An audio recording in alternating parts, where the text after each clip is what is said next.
Bernoulli theorem से crux क्या निकला? क्रक्स क्या निकला कि प्रेशर जो होता है इन्वर्सली प्रोपोर्शनल होता है किसके? वेलोसिटी के। तो इसका हम लोग एप्लीकेशन जो है देखेंगे। तो यहाँ पे क्या देखेंगे? एप्लीकेशन ऑफ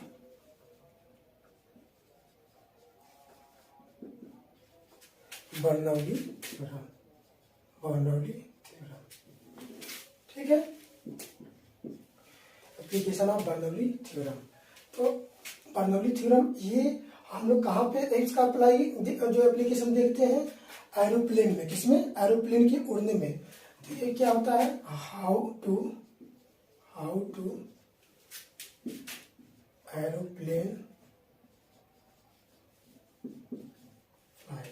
ठीक है, तो अब ये हम लोग जानेंगे कि कैसे एरोप्लेन जो है उड़ता है, उसके पीछे क्या लॉजिक है। उसके पीछे जो है बर्नौली थ्योरम ही आपका जो है क्रक्स जो उससे निकला है, उसके पीछे ये लॉजिक है। प्रेशर जो होता है इन्वर्सली जो है प्रोपोर्शनल होता है वेलोसिटी के। तो सबसे पहले अब ये हम जानेंगे एरोप्लेन जो होता है उसकी किस पार्ट पर बर्नौली थ्योरम अप्लाई होता है। एरोप्लेन के किस पार्ट पर बर्नौली थ्योरम जो है अप्लाई होता है। तो वो जो पार्ट है वो है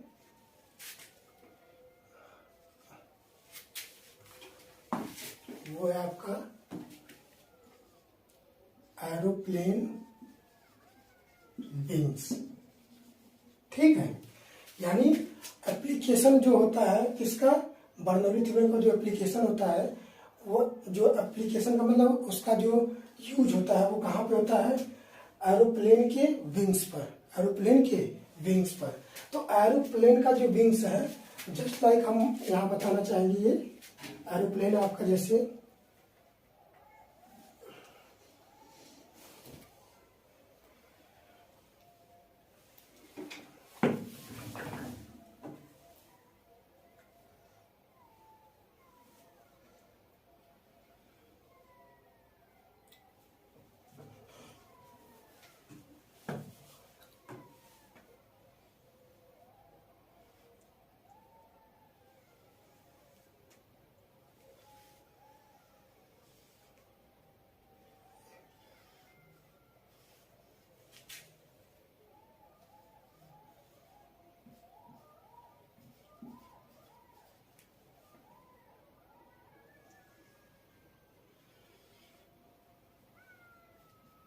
ये आपका जस्ट लाइक एरोप्लेन है। ठीक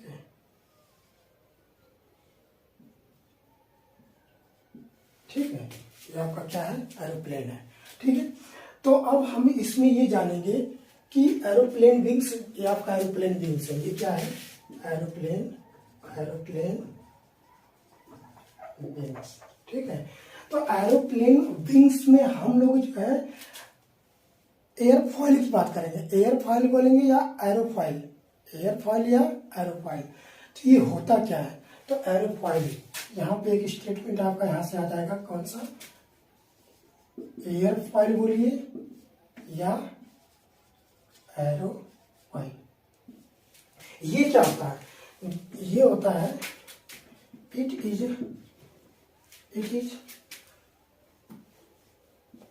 क्रॉस सेक्शनल क्या? क्रॉस सेक्शनल शेप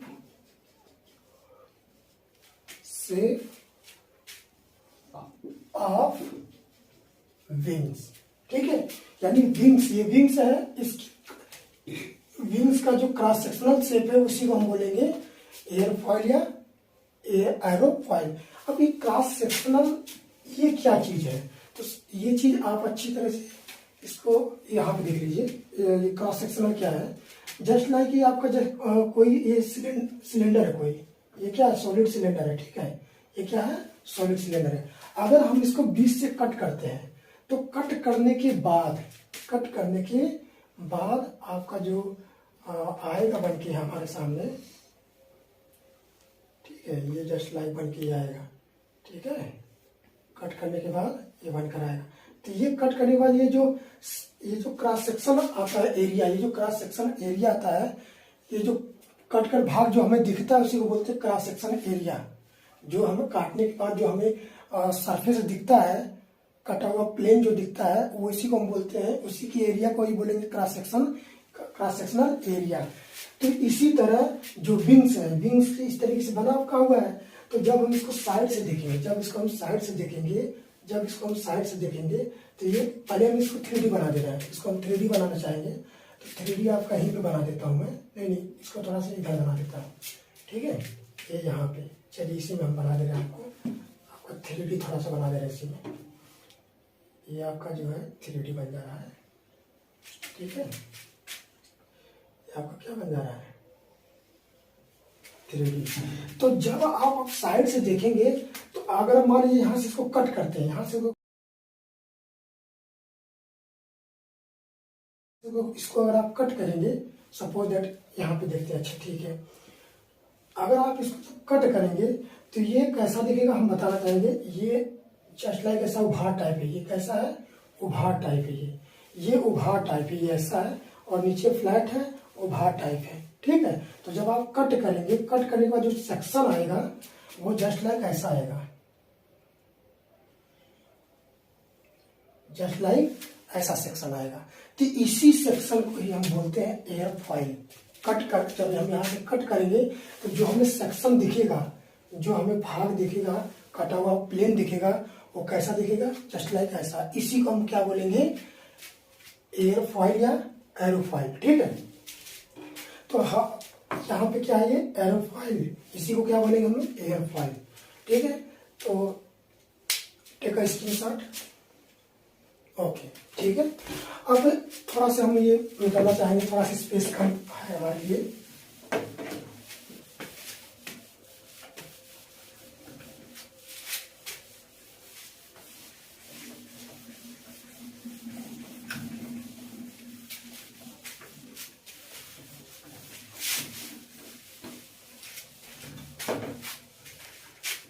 ठीक है, तो आपका जो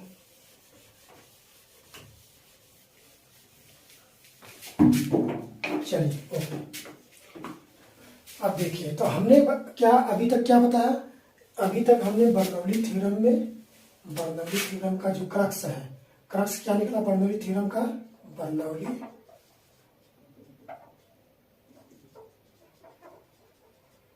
क्रक्स जो है प्रेशर जो यूनिवर्सली प्रोपोर्शनल करता है, होता है किसके, इलास्टिक के, ठीक है। एरोप्लेन में हम लोग विंग जो है, एरोप्लेन के विंग्स की बात हो रही थी, एरोप्लेन विंग्स, ठीक है। एरोप्लेन के विंग्स में किसकी बात हो रही है, एयरफॉइल की बात हो रही है। एयरफॉइल कहाँ से मिलेगा, एरोप्लेन के विंग्स को हम जब कट करेंगे तो जो सेक्शन हमें कटा हुआ प्लेन दिखेगा वो जस्ट लाइक वो जो सेक्शन मिल के आएगा उसी को बोले क्रॉस सेक्शन शेप जो बन के आएगा उसी को बोलेंगे हम एयरफॉइल, ठीक है। वो कैसा होगा, जस्ट लाइक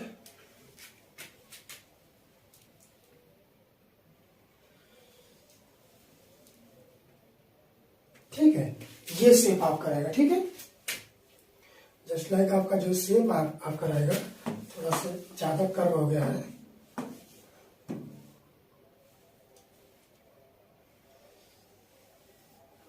ठीक है। तो यहाँ पे ये इस तरीके का आपका जो क्या होता है, विंग होता है।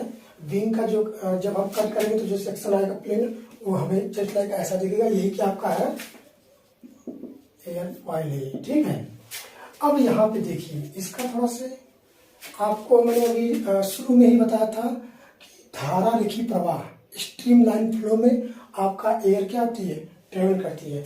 जनरली क्या होता है, नॉर्मली आपका जो एयर की स्पीड होती है वो नॉर्मल होता है। एयर की स्पीड जब नॉर्मल होती है तो दैट टाइम पे जो फ्लो हमें देखने को मिलता है वो होता है स्ट्रीमलाइन फ्लो। कौन सा फ्लो, स्ट्रीमलाइन फ्लो।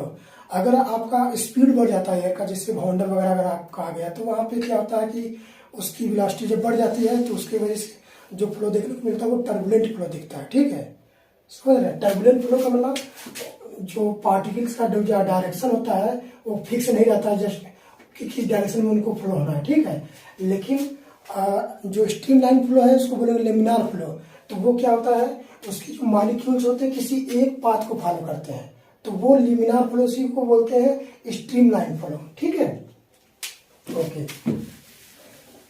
तो यहाँ पे जो आपका एयर फ्लो होता है, जो आपका एयर यहाँ पे फ्लो होता है, वो क्रॉस सेक्शनल एरिया है।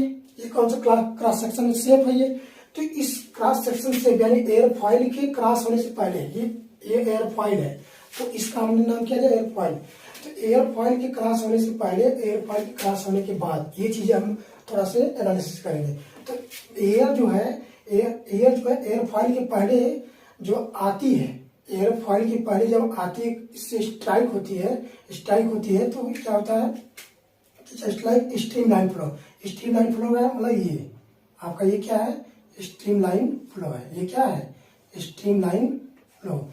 यानी स्ट्रीमलाइन फ्लो की यहाँ पे जो मॉलिक्यूल्स होते हैं, एयर के मॉलिक्यूल्स जो होते हैं, वो किसी एक पाथ को फॉलो करते हैं। एयर के मॉलिक्यूल्स होते हैं जो किसी एक पाथ को क्या करते हैं? फॉलो करते हैं। तो हम कह रहे हैं कि जब ये स्टार्टिंग में आपका ये चीज जब इसके क्रॉस होने से पहले, यानी एयरफॉइल को क्रॉस होने से पहले, जस्ट लाइक हमें कैसा दिखता है? ऐसा। तो जब ये स्ट्राइक होता है, तो यहाँ पे ये इस तरीके से क्या होता है? इसका जो ऊपर का जो पोर्शन है, इस तरीके से कर्व ज्यादा होता है। कर्व क्या होता है? ज्यादा होता है। ठीक है, तो ये एयर जो है इस तरीके से, जो है एयर इस तरीके से क्या होती है? क्रॉस हो जाती है। और नीचे वाला जो एयर हल्का से, नीचे वाला जो एयर है आपका,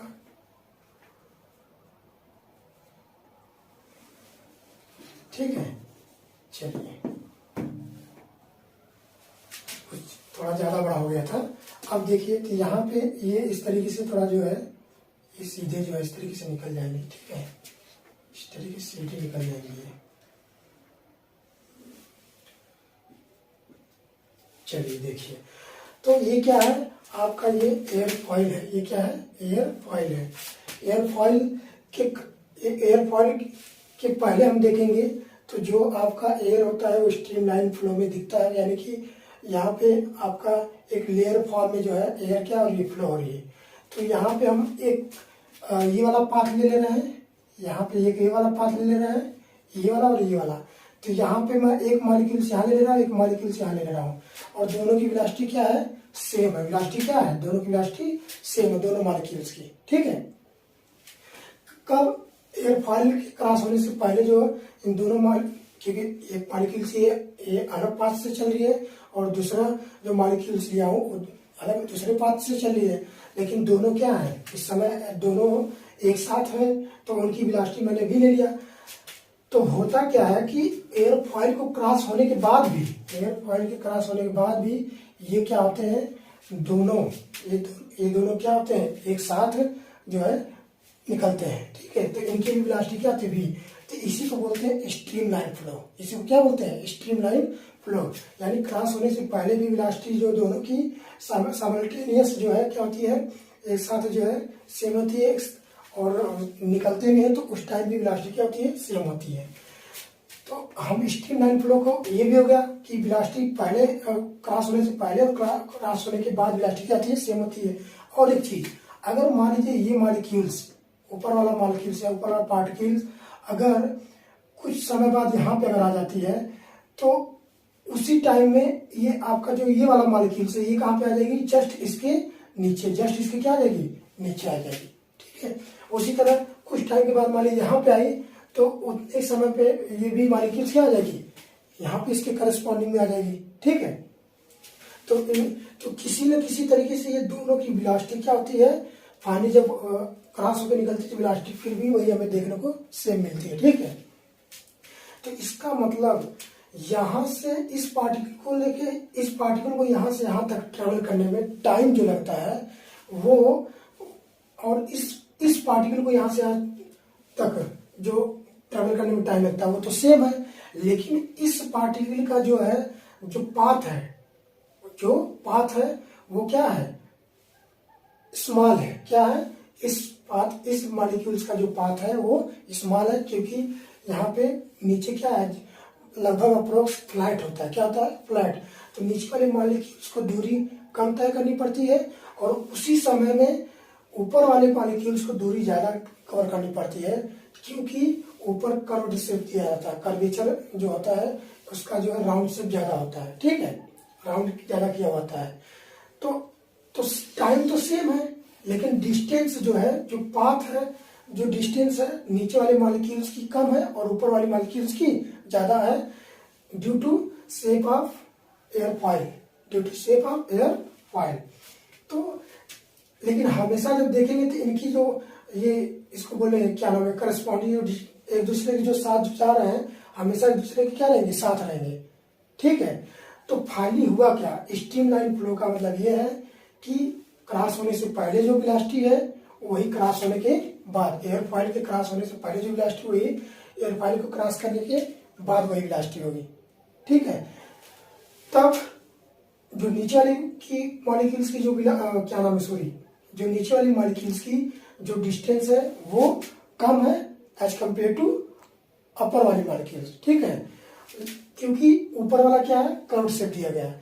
इसी की वजह से नीचे की यानी इसकी वेलोसिटी मैं v1 ले रहा हूँ, यहाँ पे इसकी वेलोसिटी v1 है और इस मॉलिक्यूल्स की वेलोसिटी v2, इस मॉलिक्यूल्स की वेलोसिटी क्या ले रहा हूँ, v2। तो यहाँ पे आप थोड़ा सा यहाँ पे इस पे गौर करेंगे, नीचे वाली की वेलोसिटी क्या है, कम है, और ऊपर वाली वेलोसिटी क्या है, ज़्यादा, क्योंकि ऊपर वाले मॉलिक्यूल्स को जो ज़्यादा डिस्टेंस कवर करना पड़ रहा है, क्योंकि इन दोनों को सेम ही टाइम पे क्या होना है, एक दूसरे के साथ सेम वेलोसिटी पे निकलना है। तो जाहिर सी बात है ऊपर वाले मॉलिक्यूल्स को ज़्यादा जो डिस्टेंस कवर करने के लिए जो है आपको ज़्यादा जो है टाइम लेगा, टाइम तो सेम रहेगा, लेकिन ऊपर वाले मॉलिक्यूल्स को ज़्यादा डिस्टेंस इसलिए कवर करना पड़ेगा क्योंकि कर्व शेप है, ठीक है। ये मैं बार बार इसलिए बता रहा हूँ क्योंकि इसमें ही बच्चे कंफ्यूज होते हैं कि वेलोसिटी किसकी ज़्यादा होती है, ऊपर वाली की, नीचे वाली की, ठीक है। यहाँ पे वेलोसिटी इसकी कम है और इसकी ज़्यादा, तो हम बोलेंगे v2 ग्रेटर देन v1, ठीक है। लेकिन अकॉर्डिंग टू बर्नौली थ्योरम जो हमारा जो क्रक्स आया था वो क्या आया था, वेलोसिटी किसकी ज़्यादा है, v2 की। तो v2 की अगर वेलोसिटी ज़्यादा है तो ऊपर जो प्रेशर क्या होगा, कम होगा, क्योंकि यहाँ पे देखिए v2 क्या ज़्यादा है, v2 क्या है, ज़्यादा है, तो यहाँ पे प्रेशर मैं ले रहा हूँ p2 और यहाँ पे प्रेशर ले रहा हूँ p1। तो जब p2 की वेलोसिटी ज़्यादा है तो अकॉर्डिंग टू दिस रिलेशन आपका p2 कम होगा, p2 क्या होगा, कम होगा, ठीक है। ये क्या है, ज़्यादा, और यहाँ पे v1 कम है तो प्रेशर क्या है, ज़्यादा है, v1 कम है तो प्रेशर क्या है, ज़्यादा है। तो due to this pressure difference, due to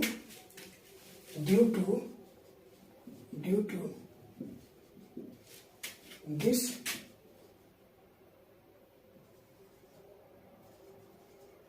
pressure difference,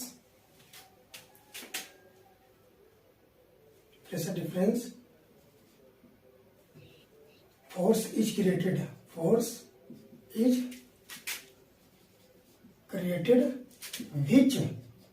which helps the aeroplane to move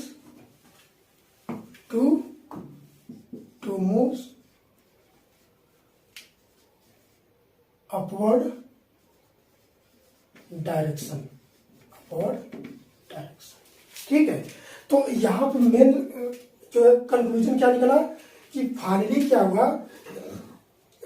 हुआ कि नीचे की मॉलिक्यूल्स की वेलोसिटी क्या है, कम है, ऊपर के मॉलिक्यूल्स की वेलोसिटी ज़्यादा है। तो जिसकी वजह से नीचे वाली की वेलोसिटी कम होने की वजह से नीचे प्रेशर ज़्यादा होगा और ऊपर प्रेशर क्या होगा, कम होगा, क्योंकि ऊपर क्या वेलोसिटी ज़्यादा है ड्यू टू दिस रिलेशन, ठीक है। तो फाइनली जो रिजल्टेंट जो फोर्स अप्लाई होता है वो किधर होता है, अपवर्ड डायरेक्शन में, किधर होता है, अपवर्ड डायरेक्शन में, ठीक है।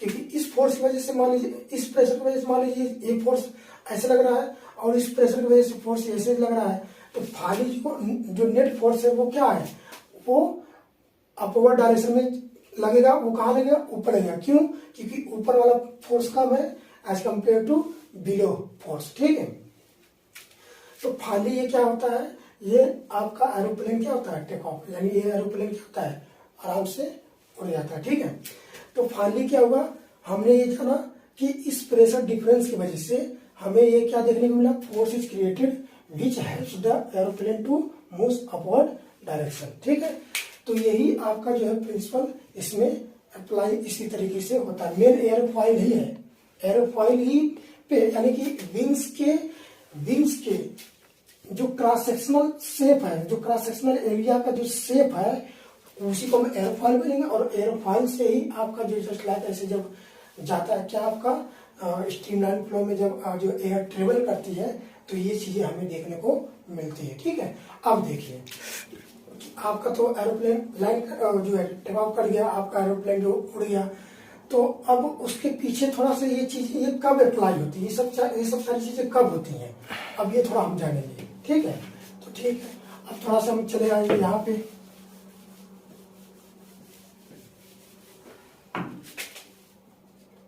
Due to pressure difference. ठीक है, ओके, आप इसको भी स्क्रीनशॉट ले लीजिएगा, इसको हम बताना चाहेंगे।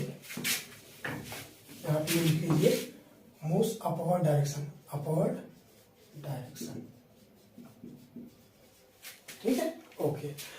अब यहाँ पे देखिए किसी भी एरोप्लेन को फ्लाई होने में जो है फ्लाई होने के लिए जो फोर्स होना क्या होना चाहिए, फोर्स जो है क्या होना चाहिए, बैलेंस होना चाहिए। फोर्स क्या होना चाहिए, बैलेंस। किसी भी फ्लाई जो है एरोप्लेन को फ्लाई होने के लिए फोर्स सभी क्या होने चाहिए, बैलेंस होने चाहिए। तो ऐसे टेक अप स्क्रीनशॉट। ठीक है, ओके।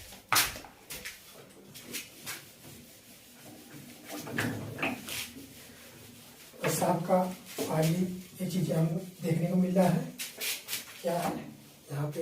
ये चीज तो आप अच्छी तरह जान गए कि फाइनली जो है P1 क्या ज्यादा है और किसकी कंपेयर में P2 पे। तो ये क्रक्स और ये क्रक्स निकला। ठीक है, तो इस वजह से एरोप्लेन क्या हो जाएगा, आराम से उड़ सकता है आपका। ठीक है, तो अब हमने क्या बोला, किसी भी एरोप्लेन को फ्लाई होने के लिए आपका जो फोर्स जो है क्या होना चाहिए, बैलेंस होना चाहिए। तो यहाँ पे क्या आता है कि शुरू में आपका जो है नीचे से जो फोर्स लगता है उसी को बोलते हैं, क्योंकि रिजल्टेंट फोर्स कहाँ काम करता है, ऊपर। रिजल्टेंट फोर्स ऊपर काम करता है, इसी को बोलेंगे लिफ्ट फोर्स। कौन सा बोलेंगे, लिफ्ट फोर्स। इस फोर्स की वजह से एरोप्लेन क्या होता है, ऊपर धीरे धीरे राइज होता है। ठीक है, तो यहाँ पे जो आपका फोर्स लगा है, यहाँ पे जो फोर्स लगता है वो है लिफ्ट फोर्स। कौन सा फोर्स है, लिफ्ट फोर्स। और ऊपर से जो फोर्स है वो ग्रेविटी, क्या है, ग्रेविटी है। और आपका जो पीछे से जो फोर्स लगता है प्रोपल्जन। ठीक है, और आगे से कौन सा फोर्स है, ड्रैग फोर्स। ठीक है, अब देखिएगा ये ड्रैग फोर्स है और ये आगे की तरफ से लगता है और ये प्रोपल्जन पीछे की तरफ से। ठीक है, अब यहाँ पे क्या होता है कि ये जो डिजाइन है ये डिजाइन है एरोडायनेमिक डिजाइन है। कौन सा है, एरोडायनेमिक डिजाइन। ये एरोडायनेमिक डिजाइन क्यों ऐसा दिया गया, क्योंकि एरोडायनेमिक डिजाइन इसलिए दिया गया ताकि ड्रैग फोर्स कम से कम काम करे। ड्रैग फोर्स कम से कम काम करे तो आपका उसकी वजह से क्या होता है, ड्रैग फोर्स क्या करे, कम से कम काम करे। तो प्रोपल्जन के वजह से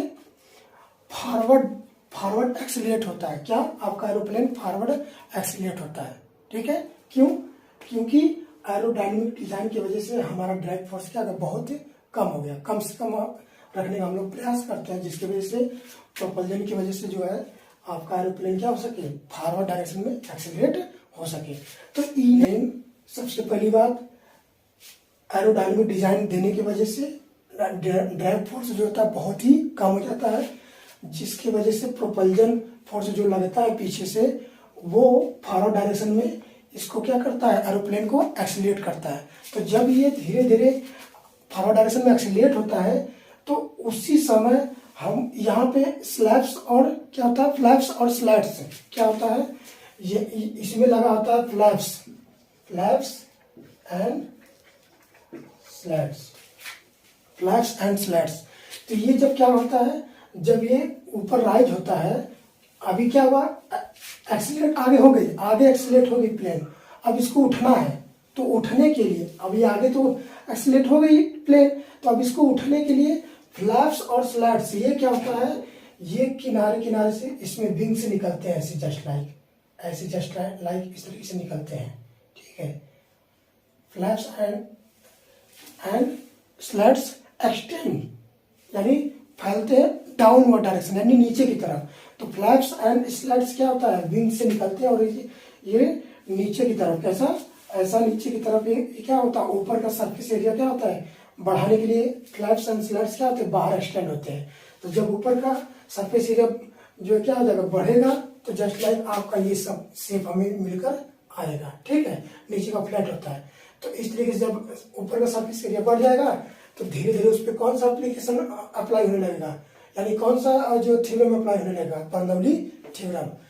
और जब ये चीज कब ओरिजिनल शेप में आ जाता है, कब ओरिजिनल पोजीशन में आता है, जब जितने ऊंचाई तक हमें ऊपर उठना था उतने जब ऊंचाई तक हम पहुंच जाते हैं, तो उस दैट टाइम पे ये फ्लैप्स एंड स्लैट्स क्या होता है, अपने ओरिजिनल पोजीशन में फिर आ जाता है। यानी कि प्रोपल्जन क्या है, इसको इनफ है एक्सीलरेट करने के लिए, तो आगे एक्सीलरेट हुआ, फॉरवर्ड डायरेक्शन में एक्सीलरेट हुआ, अब इसको ऊपर उठना है, तो ऊपर उठने के लिए इस क्या हुआ, जो फ्लैप्स एंड स्लैट्स है वो एक्सटेंड होते हैं डाउनवर्ड डायरेक्शन में, यानी फैलते हैं डाउनवर्ड डायरेक्शन में, ताकि ऊपर का सरफेस एरिया क्या हो जाए, बढ़ जाए, कर्व्ड शेप में। कैसे, कर्व्ड शेप में जस्ट लाइक ऐसा, और तुरंत उस पर बर्नौली थ्योरम अप्लाई होने लगे, जिसकी वजह से फोर्स जो प्रेशर डिफरेंस क्रिएट हो और जो नेट फोर्स किधर जो है लगे, अपवर्ड डायरेक्शन में, और धीरे धीरे प्लेन क्या होता है, ऊपर उठने लगता है। और कब तक उठता है, जब तक हमें जितनी ऊंचाई तक जाना होता है,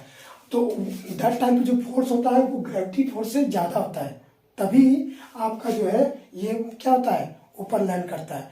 और ये कब तक ऊपर जाता है, मतलब सॉरी ऊपर राइज करता है, कब तक ऊपर जाता है, जब तक हमें जितनी ऊंचाई तक पहुंचना है, और जब हम जितनी ऊंचाई तक हमें जब पहुंचना होता है, उतनी ऊंचाई पे पहुंचकर हम फ्लैप्स एंड स्लैट्स को क्या करते हैं, अपने ओरिजिनल पोजीशन पे लाकर हम लोग क्या करते हैं, ग्रेविटी फोर्स और ये जो क्या नाम है, इसको बोलते हैं, ये फोर्स जो लिफ्ट फोर्स है, इसके इक्वल मिलाकर उतना जो है हम वो उसी पे छोड़ कर देते हैं, यानी इसको बैलेंस कर देते हैं, ठीक है।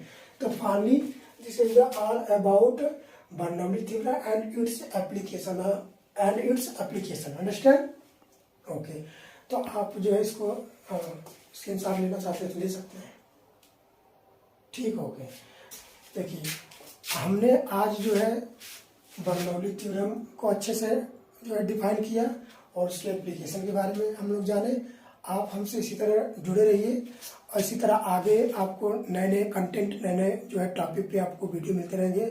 अब फाइनली हमारे जो यूट्यूब पे जो वीडियो बनाने का जो इंस्ट्रूमेंट वगैरह चाहिए वो हमने ऑलरेडी जो है उसकी व्यवस्था हमने कर लिया, ठीक है। तो जुड़े रहिए, लाइक सब्सक्राइब और कमेंट शेयर करते रहिए। और बाकी रही आपका जो टेक्निकल जो है आपका ITI पॉलिटेक्निक बीटेक, उनसे रिलेटेड आपका जो भी क्वेश्चन हो जिस सब्जेक्ट से, तो आप उससे जो है क्वेरी कर सकते हैं। बट डिस्क्रिप्शन लिंक जो डिस्क्रिप्शन में हमारा जो टेलीग्राम लिंक है, आप जो है टेलीग्राम से हमसे कनेक्ट होके क्वेश्चन का जो है, प्रॉब्लम का जो है सॉर्ट आउट जो है ले सकते हैं, ठीक है, सोल्यूशन ले सकते हैं।